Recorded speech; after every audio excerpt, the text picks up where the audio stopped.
Born to Lead is a servant Christian leadership podcast based on biblical principles. Established in 2020 during the pandemic season and hosted by pastor and mentor Nelson Aprigio, with focusing in preparing you to lead in different environments and situations. Aprigio's main calling and life mission is to train the trainers and find the extraordinary among the ordinary. Hey, welcome to Born to Lead podcast. Today we have a great time with Dallas there will be about my plan, my project, my purpose on Born to Lead. You are invited to join us. Nelson, it's such a pleasure to be here today. I'm doing great. Thanks for having me. To tell our audience a little bit about who you are, Nelson, you are a seasoned professional with a diverse background in leadership, business, and mentoring, and over 20 years of executive business experience. But not only that, Nelson, you and I have been doing ministry together for some time now. And my pastor, Chris, the other host of our show, you've been doing ministry with him as well. And so Nelson and I have done ministry together in Brazil. He has taken me to some amazing churches. I was able to see him preach. He was able to translate for me sometimes to allow me to preach. And we've had a lot of great experiences together. And Nelson has helped me and my family personally during my wife's pregnancy, during some different situations throughout our ministry in Brazil. And so Nelson, thank you so much for all the things you've done to help me and my family and help our ministry as well. So it's a great gratitude for me to have you on our podcast today. Wow, it's so touching. I was not expecting that. Well, to be honest, it's a pleasure to me telling to your audience, being part of your life as a minister, as a preacher, and missionary. It's an honor for me because you're doing good and great things in Brazil.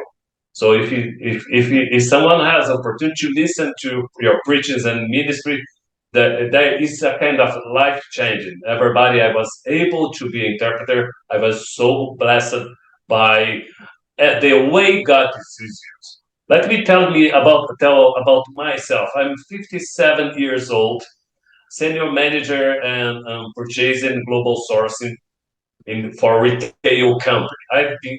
I have worked over 10 years at Walmart and other major retailers in Brazil. I believe in Brazil. I have traveled for over 25 countries. And my mission is train the trainers. I'm married. By the way, this month, I make 36 years married. That's wow, a this long month, time. Congratulations, Nelson. That's yes, amazing. 36. And the same month, I complete 40 years as a servant of Christ. I was found by Jesus Christ when I was 70 years old. I was a very young man looking for opportunity, eager to be someone. I was lost. I didn't believe in God. But when I met Jesus, by the way, when he met me and when he found me, I didn't find him. I didn't find him. He found me and he rescued me and saved me. He opened the doors for me. I had mentor on business. I had mentor on education, and my pastor Alcir is one of my mastermind mentor. Alcir Florentino is a lawyer. He lives in America, and he was the one who mastered me and prepared me for business life, Christian's life, and he was a kind of a mentor that Paul and Timothy. He prepared me to be the person I'm now. A person I am. And I'm so glad for Alcir, Florentino, and others people that got prepared. So I'm mentors, pastor, I business executive. I am a grandpa. I have two grandchildren, 6 years old and 8 years old. And I have two sons. One lives in Portugal. He's a director of business in a French company. And the other that's married. Is a general manager and a CEO of a business intelligence company. They all speak very good English and they are international people. So what is my purpose is to pass the torch, Dallas, is to pass to the new generation everything that I could get as a gift from God. That is my mission, pass the torch on leadership. Yeah. And you said earlier to train the trainers. And I think this is amazing because it's not just discipleship in the church, it's also business. You're also training the trainers in business and how to execute success. This is a very important thing as well. And I want to touch one more thing. You said Al-Seer, and I do remember this moment, Nelson. Was it not Al-Seer's nephew or his son or his grandson that we recorded an episode in your house, actually? Yes. Al-Seer grandpa. The Al-Seer you have interview has his grandpa is Al-Seer Florentino dos Santos, is Al-Seer grandfather, and he's a man of over 60 years old. He's a fantastic person, and I had opportunity to meet his grandchildren, grandson. That's and I happened to be at your house the same day he came to visit, right?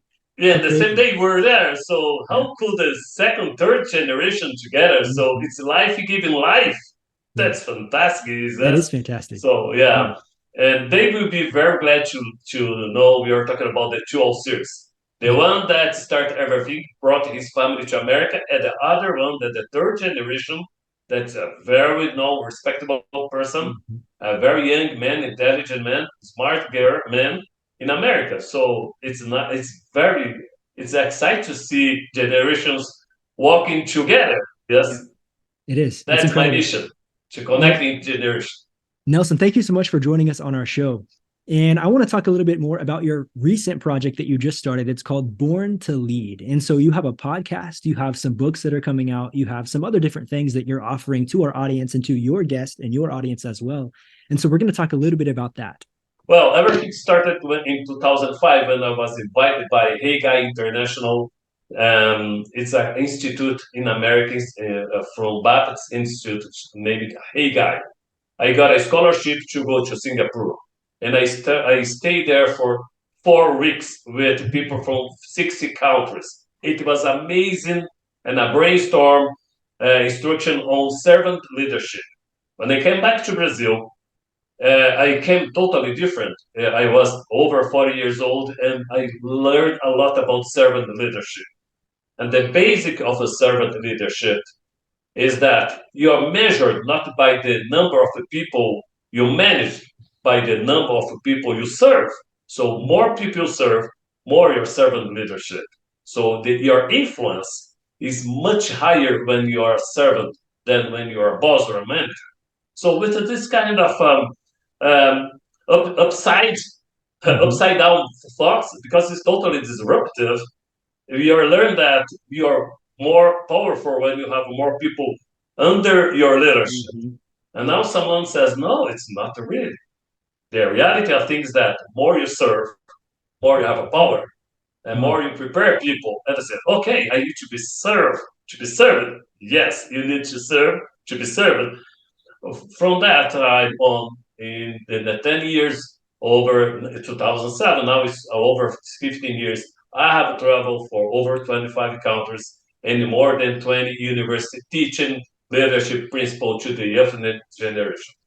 And what I offer that's different for most of things we have nowadays. I don't offer a kind of methodology how to be successful, how to be rich. No, I just pass my experience that the new generation, Z, the Zoom generation, or the millennial generation must learn that the X generation, they have abilities, they have experience that if you melt with the new generation, will result in an open and a new great door. So you don't have to despise the old experience, and not only the new. You have to measure what you know with what I'm learning. You produce new fruits. Yeah, and are you having some friction with this word that you're bringing to people? Is this some backlash that you're experiencing, Nelson? Yes, as you know, I'm working in retail. And every time I have opportunity to hire people, I prefer to hire people with very low experience, but higher energy. I mean, the Z or millennial generation, but sometimes bring also the senior men and women with old experience, but they are not too fast. They don't have the same energy. But when you melt them, my maturity with your velocity, with your speediness and your intelligence, when we put that, we have a bond with power and speed. So it causes friction because the new generation wants to do everything in 2 or 3 minutes. They want to do it now.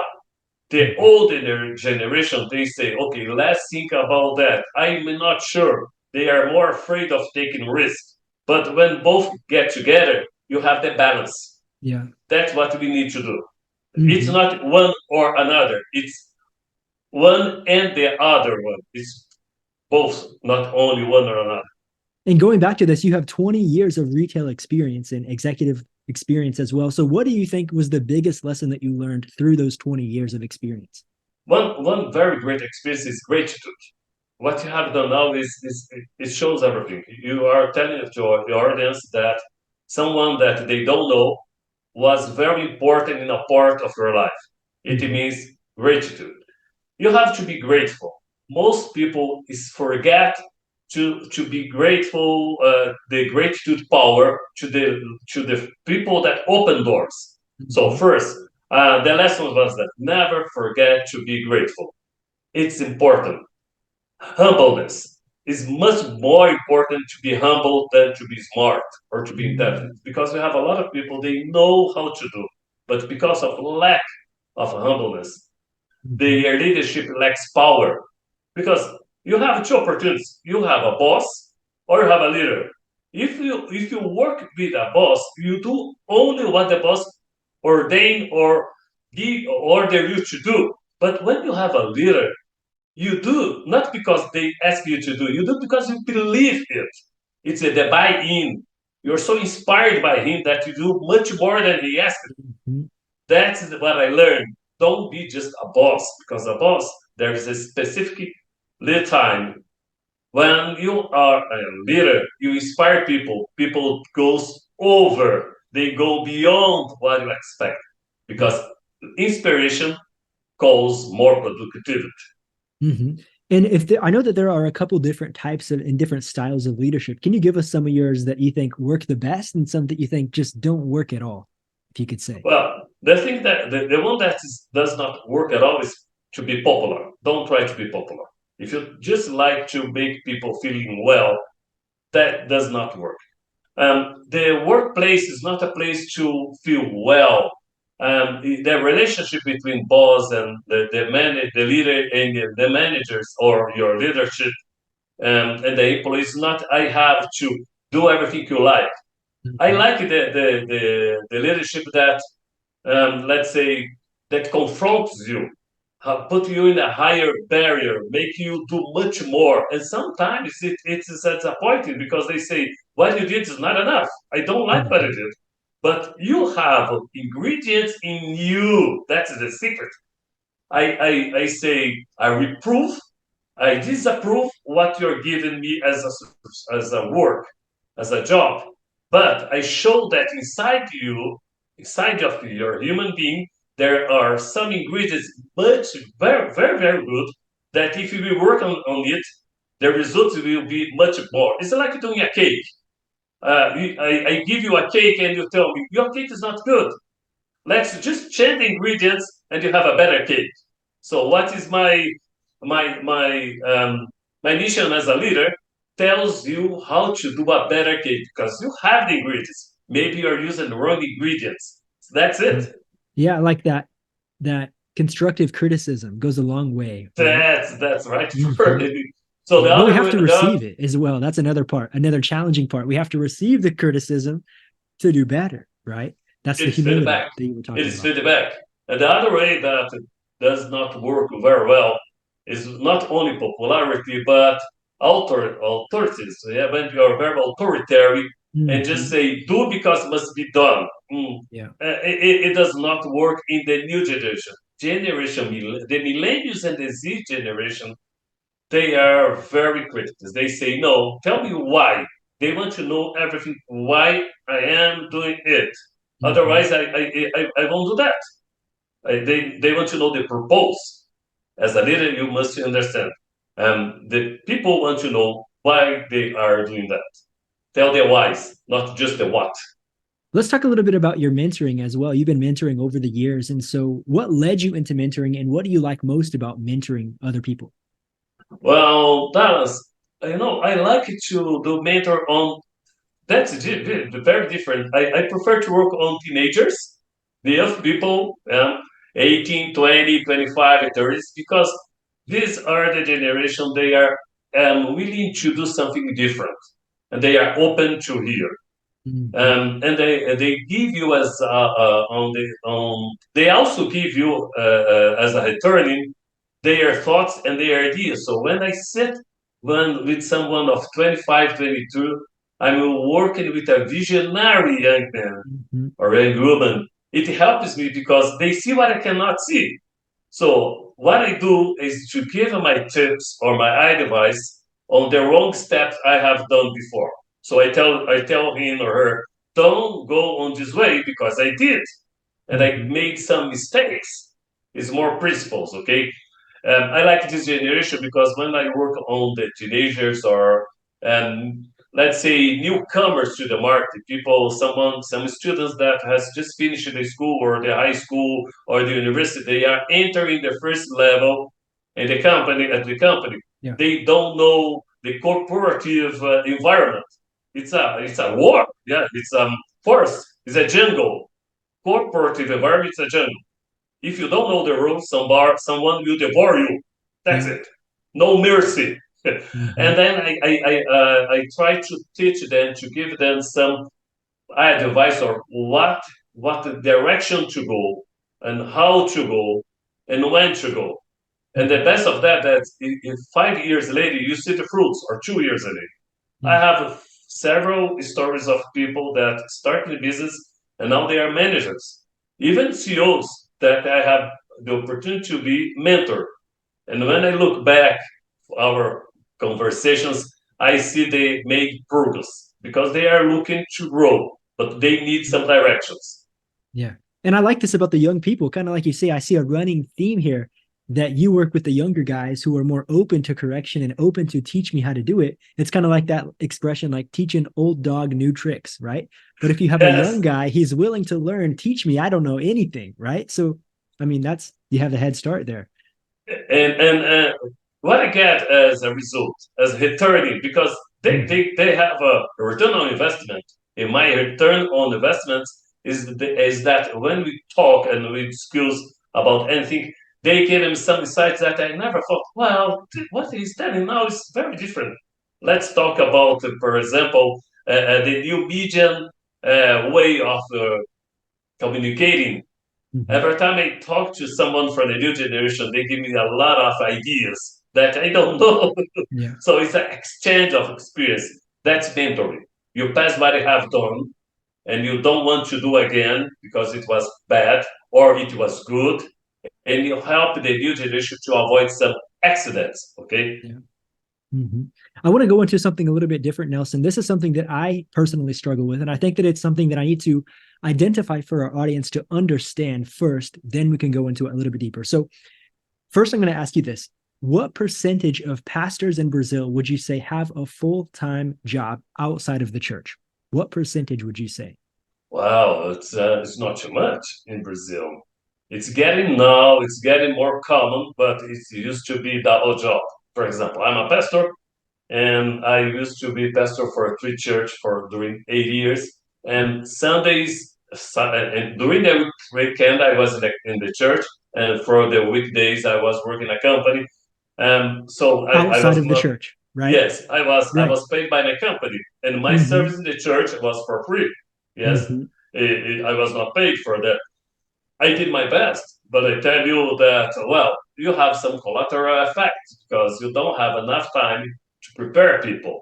Mm-hmm. But on the other way, I did it was my self offer in a way that it was my gratitude to God by Yeah. everything I learned.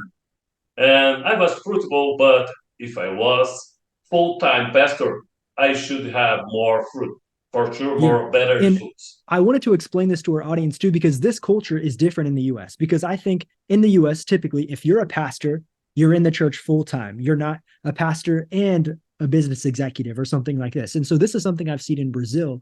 The majority of pastors work a full time job and are a pastor at a church. And so just to give some explanation of that first, Now, with that being said, Nelson, you are also one of those pastors who did that. You just said it.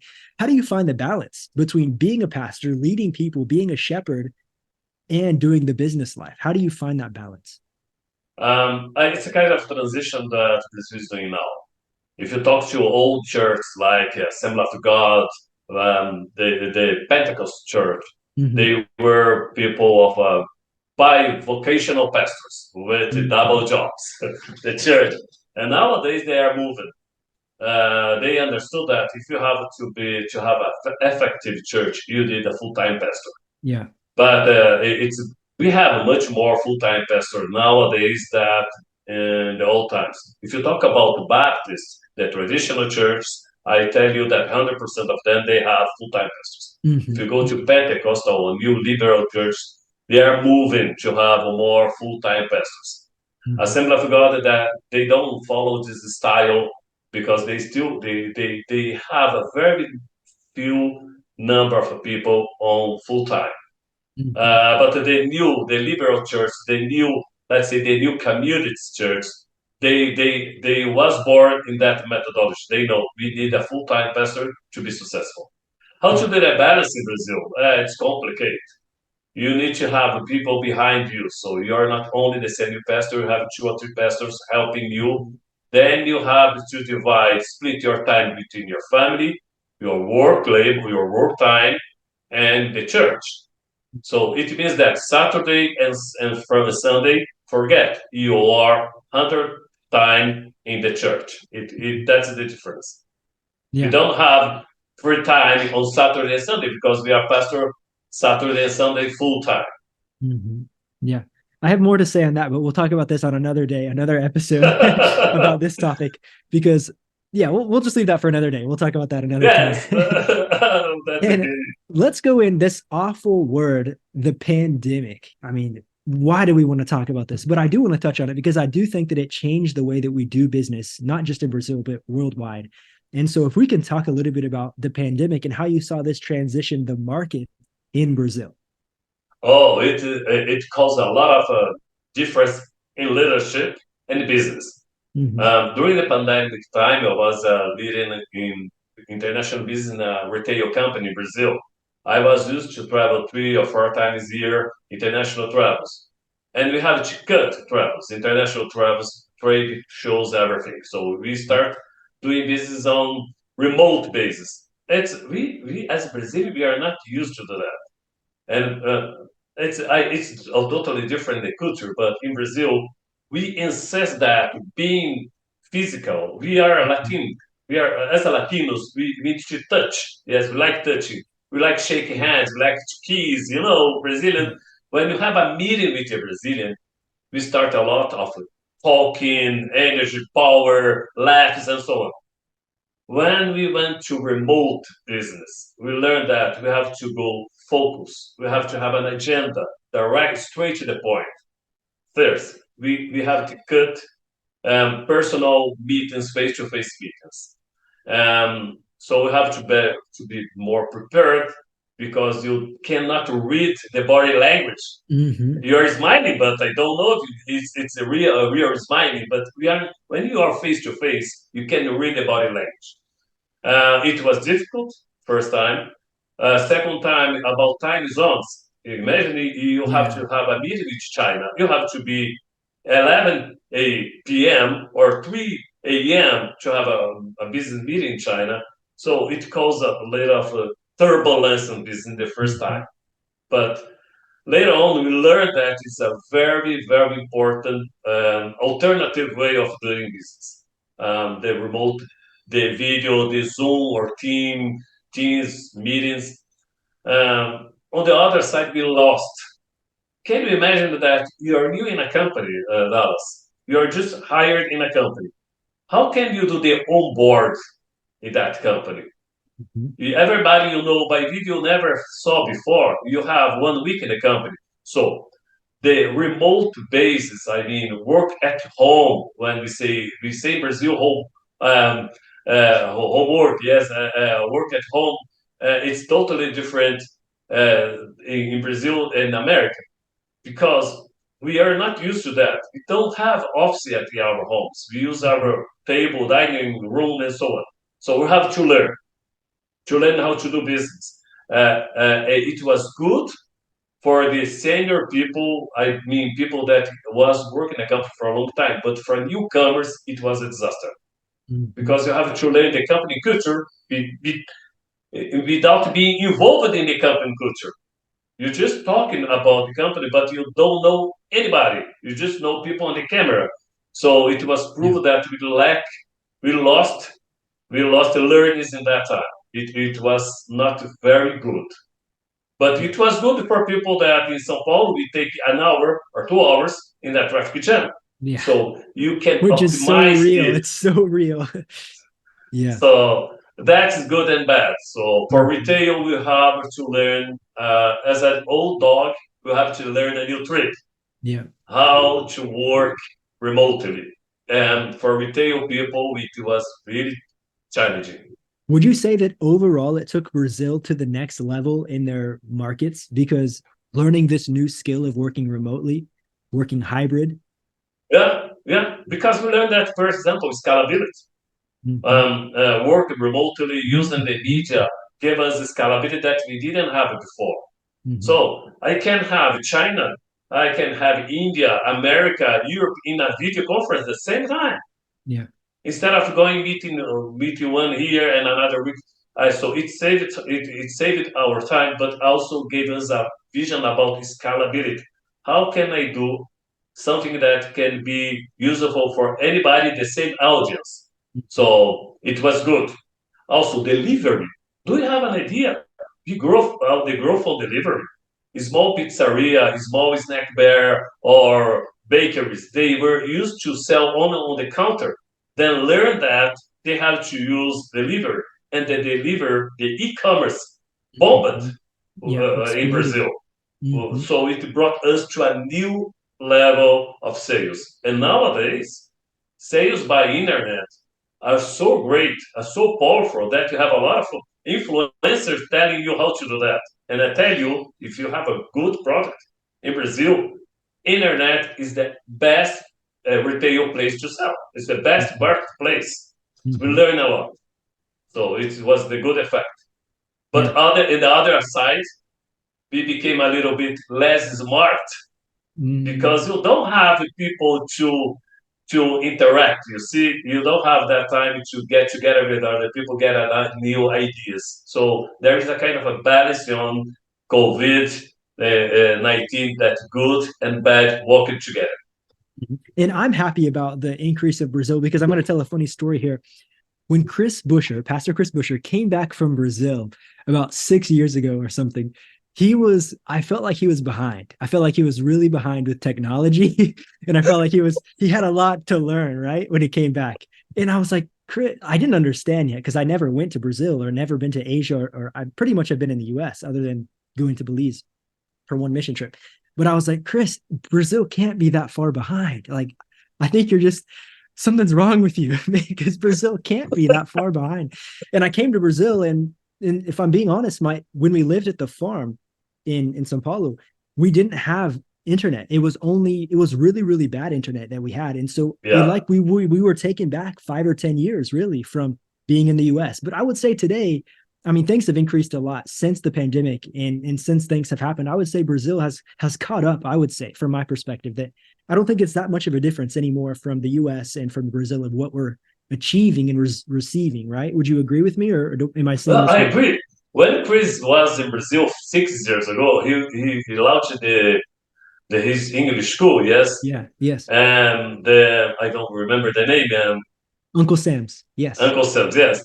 I saw, Chris, why Uncle Sam's? Okay, because for Americans it makes sense, yeah. But Uncle Sam's, people was considered that he was part of Sam's Club company. Yes, Uncle Sam's, hey, which is good too. That's good marketing. Hey, I say Uncle Sam's. Okay, Chris, you have to understand. People you think about Sam's Club, Walmart. It worked well, and he had to teach English personally, yes, physically, because internet at that time was something that was considered for lazy people. At that time, 6 years ago, if you had remote job work at home. Oh man, people says work at home is for lazy people that Mhm. work. They don't want to go to the office. They sleep between the job between Yeah, work yeah. times. They have 3 hours and at the lunch. It's not true. As a matter of fact, we work much more at Oh home yeah, that is and more definitely true. remote. I work 12, 14, 16 hours. It's wrong. Hmm. Sometimes I forget even to eat. Hmm. and when he came to Brazil, that was the culture. If you have to have in school, you have to have an office, Yeah. a building with people working for Hmm. you, and then make the subscription, the inscription. You need Yeah. a lot of people. When he moved to internet, it worked very, very bad. It was not working well. I tell that COVID expanded the way of doing, and Yeah. then now doing it virtually is much better. Look at Today, what we yeah, are I'm doing still now. teaching with the school, with the same school, and every single class that we have with the school is 100% online. And it's Yeah, so much better because I was traveling to businesses as well before the pandemic. I would travel from here to there to here to there, and you waste so much time traveling. When you said 2 hours in a traffic jam, Nelson, you're not joking. This is real. Sao yeah, Paulo is one of the biggest cities in the world, and it has 13 million people and counting. And so, 2 hours in a traffic jam is a normal Tuesday. This is a normal day. And so it takes so much time out of your schedule when you have to do that. But now working hybrid or working in at the home office, I mean, it opens up so many opportunities. You can talk with people from China, from India, just like you were saying. from China. You may have a customer from every place from the world. Yeah. 6 years ago or 5 years ago, if you asked to your student, would you like to have a personal class Mm-hmm. or digital class or virtual class, they would say 90% will answer You you can't learn online. Are you crazy? yes. You can't No, it learn doesn't online. work because we cannot learn online. Online was considered low level class, even Yeah. for university. Someone Yeah. about that was graduated by online training. Even the human resource managers would say, "Okay, you did online university. What? That's Mm-hmm. okay. It means that you don't have money. You didn't have money to pay a first class, and now." When we see that we have Harvard doing great teaching, Yeah. great class or training sessions online, we have most of American university. Mm-hmm. So the Brazilian university are doing the same flow. Even the companies, you know how it works in-camp training and in company training, they used to do it physically, yes, put people in a The, hotel, in mm-hmm. a big place. They used to pay a huge sum amount of money. Now they learned that no, let's do it virtually. We do it virtually once a month or once a year. We do a general meeting that's a physical meeting, but they do it online, and there is even a university. My company, that is food company, they have there is a academia that is academy that is online that covers 20 states, over 25,000 people, and we are all online. And I tell you, the content, Mm-hmm. the quality is so good that they don't miss any class. It's online. It's impressive. We moved, Dallas. We moved. We are not considered digital class low cost Yeah. or low quality as we used to consider. Yeah, I think that's a great thing. That's a great change in the space of Brazil. Another thing, we just had a person on the podcast a couple episodes ago talking about AI and how advanced intelligence impacts business, family, and the church. And so, without any prior discussion to this, because you and I have never talked about advanced intelligence, Nelson, how would you say that is it in play? Is it happening in Brazil right now in business? And if it's not, how do you think this will impact Brazil once it does come into? Oh, it's happening. We don't see, but it's happening. Artificial intelligence. It's now in the app. Yes, Mhm. I worked as a consultant last few months ago. I was cons- giving some advice for entrepreneur, and he made an app. Has an app that you ask about insurance, and then you just give your age and the car you have. The system gives everything you need in few seconds. Even if you have a problem with your flat tire, for example, or Mm-hmm. an accident, the AI gives you in few seconds the number of the closest security service you need, and even the number. Then you just give an information. Number three comes the name of a person, where he is. You say yes, I need this kind of assistance, and you can follow by mobile. It's working. It's happening. There Wow. is no way. It helps you to for logistics. It is estimate you the cost of imported products, the best vessel, the best freight. It's happening. We Mm-hmm. are not seeing nowadays, but it's growing and growing. Not only for QA or for let's say when you ask something by mobile, but it's working a company. Companies are using that, for example, to estimate Mm-hmm. your inventory. In a retail company, in a supermarket, you need to work the sales and the purchasing measure. So the artificial intelligence will make you a study, and they will foresee, based on the last years, they will estimate how much you need to buy and how much you are expect to sell. It's It's working. incredible. It's incredible. So if I were 25, 21 years old or 16 years old, I would move from retail to this area because it is the profession of not for the future, for nowadays. We Mm-hmm. are lacking of scientists, data scientists. There is no people available. So you see, business intelligence people use artificial intelligence as a part of a support tool Yeah. for business. Mm-hmm. Get ready because a lot of changes are coming. Yeah, yeah, that's exactly what this other expert was saying about AI, that changes are coming. We're going to see the AI advance in the next 3 years faster than we've seen technology in the last 50 years. That's how quick things are changing. Things are going to change so quickly in the next couple of years with advanced intelligence. And so, again, another conversation for another day. But I do want to touch on, you I said was you, not expect that, but yeah, I wasn't either. I wasn't either. But here it was. that's I like that because I'm learning about that because I have to Mm-hmm. get ready in a few months, a few years. Not only you have automated car that works Mm-hmm. without driver, but do you know that China has made some experiment that you have a buses that's a kind of a market. It's a supermarket, small supermarket in a bus. It goes in condo in city, start.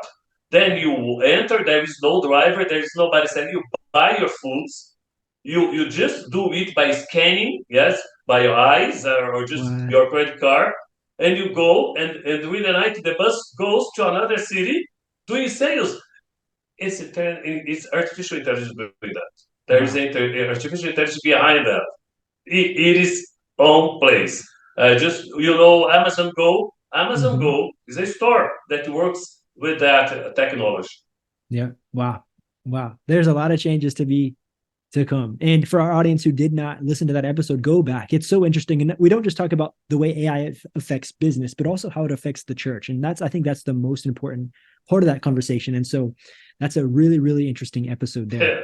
Well, I hope they don't replace pastors Yeah, or they preaching, tried. but they are There is a paid. church in Germany that did this. They had an AI Yeah. preach a message in Germany at a Catholic church, and it's an interesting. Go check it out on YouTube if you haven't seen it. It's pretty That's wild. They good. did, but the thing is with that, the AI can never have the anointing, right? The No, pastor has the anointing. The AI can never have. They can know the word by studying. They can do all those things. They can have the knowledge, but they'll never have the anointing of God. And so no. we need pastors. We need pastors. We are saved. We're good. We're good. Ministry is good. You also took a trip recently to India, Nelson, and so I saw Yeah. some of your stuff on that. And so, just tell us a little bit about how that happened and what did you do there on your trip in India? Oh, well, my visit to India was a surprise. In October last year, I was contacted via LinkedIn to come to India and talk about Brazil challenges and the opportunities. So we have to investigate. So I was there investigating if it is a real company. I don't want to be naked, so I know somebody asking having a Brazilian or having documents, my documents, and then doing something fake. And after investigating, I saw that it was a very serious company, Notify. It's a business platform, and they do this kind of event once a year, and they bring people from Latin America, Europe, America, and Asia together to about vitamins, supplements. It is nutraceutical market. It's a market of vitamins.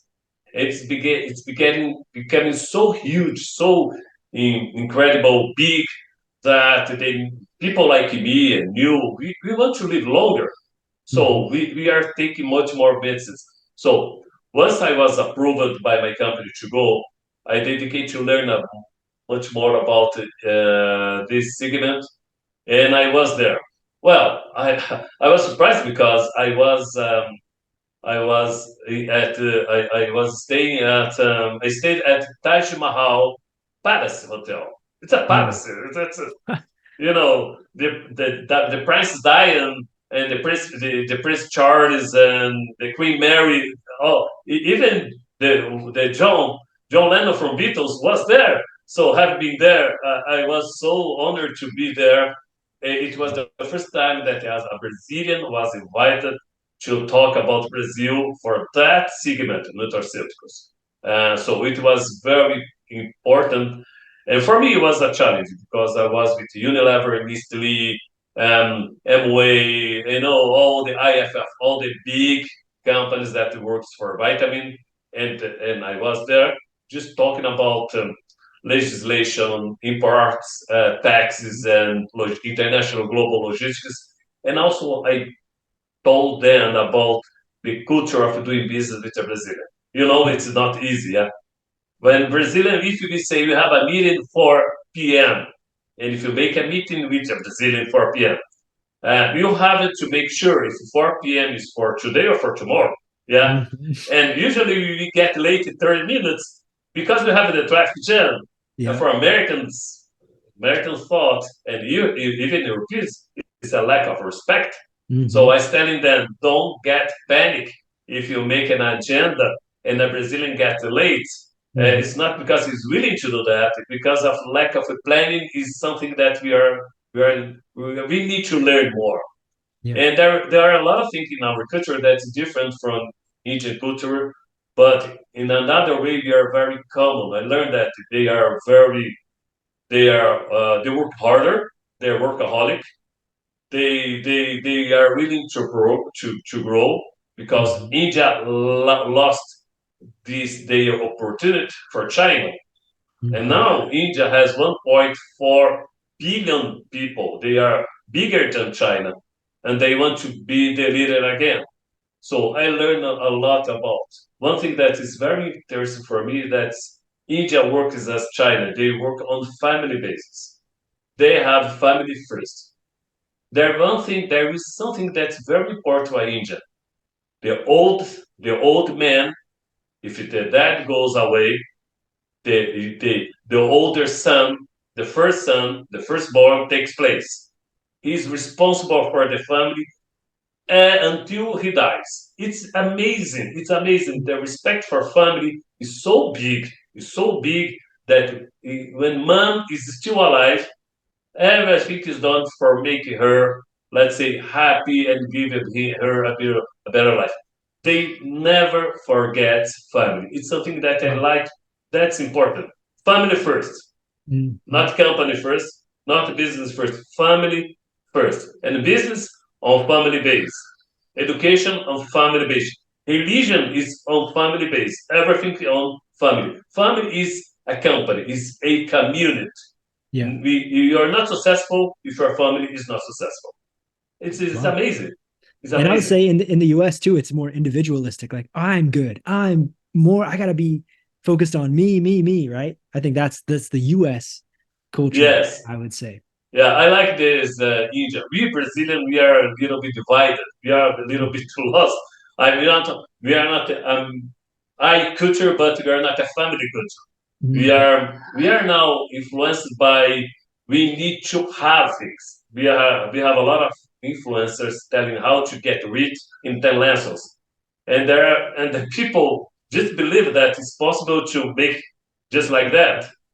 they forget that the process are required to be successful. You need It's to pay not the an price. overnight thing. It's not overnight. No, It takes time and no.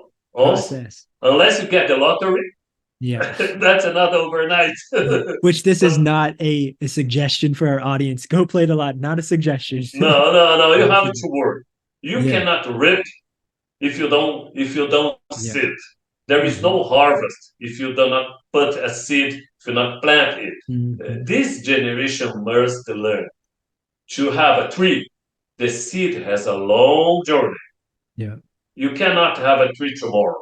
You put Mhm. a seed and be patient day after day. But when you have a tree, don't forget, because the tree is what you see. Look to the root, Mhm. to the grass root. The root is more important than the tree because the root give you sustainability to Yeah. face the storms, the storming, the hurricanes, the cyclone. Everything comes if you have a root, a great and deep root, like Mhm. bamboo, Chinese bamboo. Yes. Yeah. Yeah. I have two more questions prepared, Nelson. This question, I want to talk about the working to live or living to work. So, from my perspective, the American culture is a little bit different than the Brazilian culture. I think from in America, we have too many things that we don't need. I would say, like, we have so many toys, so many boats and four wheelers and motorcycles, and like just a lot of stuff we don't exactly need, but we work and have a good life and a fun life, I would say.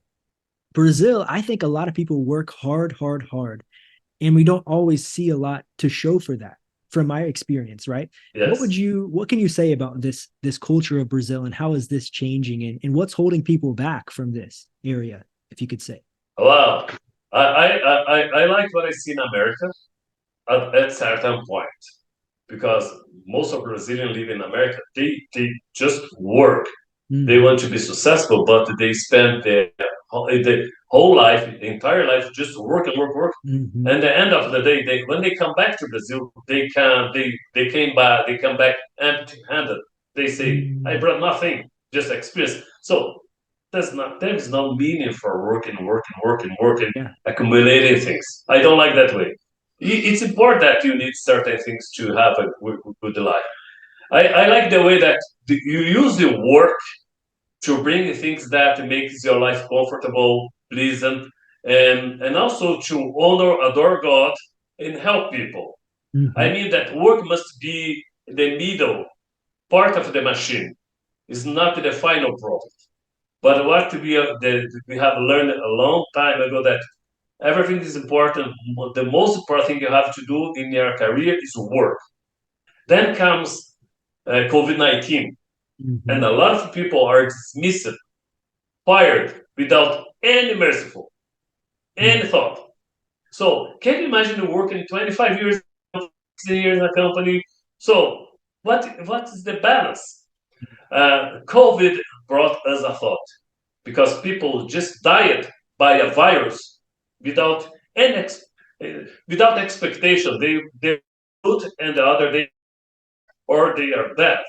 So it brought us the conscience that, but don't forget, you don't live to work. You work to give a very good life for you and your family. Mm-hmm. If you do more than that, you have an imbalance. Like a plane, plane has two wings. I have my former CEO told me that you have to you cannot have left wing high or the right wing high. You have to balance the wings of your plane. Yeah. So it's a challenge. If I would say, what's the best? Try to do the balance Try to find the balance. because Yeah. job, the work you have today, you may not have.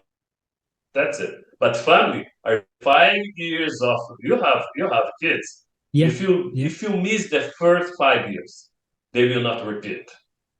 The first 5 years in the school, everything that you miss in the first 5 years of children, see again because they are both 10, 15, or 20. Yeah. Forget, you cannot, it won't be able to do later on because it's Yeah. another people. Mm-hmm. I'm working on Mm-hmm. a balance. That's what I tell to the new generation. You're doing a service in a church, be 100% in the church. Never mix seasons. Yeah. Excellent. Nelson, my final question for you today. Over all of your years of preaching, what do you think is your favorite message that you always love to preach? What do you think that is? Well, can I tell one of the best message I heard from an American? Okay, you Well, can say. when you were in Guarulhos, you are talking where, when you talk about Jesus, you mentioned about where we are going to. Remember that? Yeah, I remember. Yeah, you translated me in Guarulhos for this message. Yeah. Man, where we are going to. Yeah. And the end of the preaching, you said, we are going to where Jesus Christ is, Yeah. where the sinners, where the lost people are. Yeah. I tell you, it was impactful. It was 3 years ago. Yeah, I would say several years ago. Yeah. I still remember. And to Samuel, one of our best friends, Pastor Samuel, he said, man, Dallas is amazing. He's too young to have such deep message. So let me use that. I like the message that tells about bringing people back, lost sheep, Yeah. where the Luke lost chapter are. 15. Yep. Luke chapter 15. That's because the first, we have 3 passages. One's about the chip, 1 and 200. The second is about the coin, 1 for 10, and the other is 1 for 2.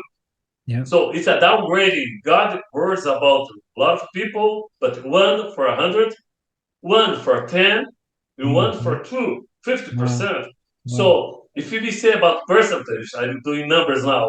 If you are 1%, you are important. If you are just 10%, you are still important. If you are 50%, you are important. For Jesus, no matter how big or how small you are part of the process or for the community, you are always important. And I like it then when the lost, not the lost sheep, but the man, the son, yes? We have the lost son. We say the lost son. The prodigal son. In Portuguese we say the lost son, but I like the American that say prodigal son because it's more accurate. He just moved when he considered that what I'm doing here. He remembered where he was, and he made a comparison. I'm here, but I was there. In the past, I was better than the present. He said, I made a mistake. And because his conscience said, you made a mistake, he admitted it, he raised it, he got up and started making his trip back, his journey back to his place. So what I like is bring people that went far away, that lost the route, that made the wrong journey, bring them back. My message is to bring people back to the future. The futures today, people that are lost, but if you bring them back, they will do great things. If you have considered that passage, the lost, the prodigal son, years later, he was a farmer. He was a farmer again. Amazing. He was the CEO of the farm. But everything changes when you admit that you made a mistake. But the miracle happens not when you admit it, not when you assume it, but when you get up and start walking. So go back home, walk, right? Go back home. Because everybody makes a mistake. Everybody will take a wrong decision. But what is the first? You from the better you. Is when you take a way back to the foundation. What that back to the Father, right? Back to the Father. That's it. Be back to the Father. It's the best way. It's the only way, not the best. It's the only way to redo everything again in a better way. Back to the Father. Excellent. Nelson, so thank you so much for your time here today. I'm super blessed to have you on the podcast. It's not the last time you're going to join us here on the show. Oh, surely. One day, I hope to have you and I and Chris all together on a call. That would be incredible. Oh, that would be fun. So let's see if we can try to make that happen. I'll get him on the call and see what we can do. But I just want to give you this last opportunity, Nelson. Where can we find you your podcast, and some other information that you may have, maybe your social media platforms? My social media is Born to Lead, www.borntolead.org. Dot online. Say that dot again. online. www.borntolead.online. So you'll find me in my YouTube, Instagram, and podcast. So you can find me there. It will be a pleasure. You have also a book that also is available in Portuguese, but later on we're going to have a Born to Lead book in Portuguese and also in English. We are working on that. Excellent. Some things to look forward to. So join the podcast, subscribe to Born to Lead. You can find, again, his links in the description of our podcast today. Such a pleasure to have you here today, Nelson. If you can end our time together with a prayer, I would really appreciate that. Okay, I will make a prayer based on our conversation. So thanks God for the opportunity we had to be here. And my prayer is that we are back to the Father. So I like Jesus. I would like that anybody that are listening us now understand that maybe you have made a mistake. Maybe you have to take wrong journey, wrong step. But don't worry. The only thing you have to do is get out, get up, and be back to the Father. Back to the Father, and your life will be back again. Go back to the Father, your family will be restored. Be back to the Father, and your job, your career, your promise will be restored. There is a Father waiting you, full of blessing, full of opportunities, waiting you to be back. And when you are back, there will be a party already prepared for you because you're a son, someone that just went away, but you'll never stop to be a son. You're a son and a prodigal son, but be back to the Father. There is a party for you and a blessing for you. Amen. Amen. You've just listened to the Born to Lead podcast with your host, Pastor Nelson Aprigio. Born to Lead podcast was recorded live in studio with final editing made before uploading. Subscribe to Born to Lead podcast on all streaming platforms. For more fantastic daily content, follow Pastor Nelson Aprigio via Facebook, YouTube, and Instagram. Don't miss the next episode of Born to Lead podcast.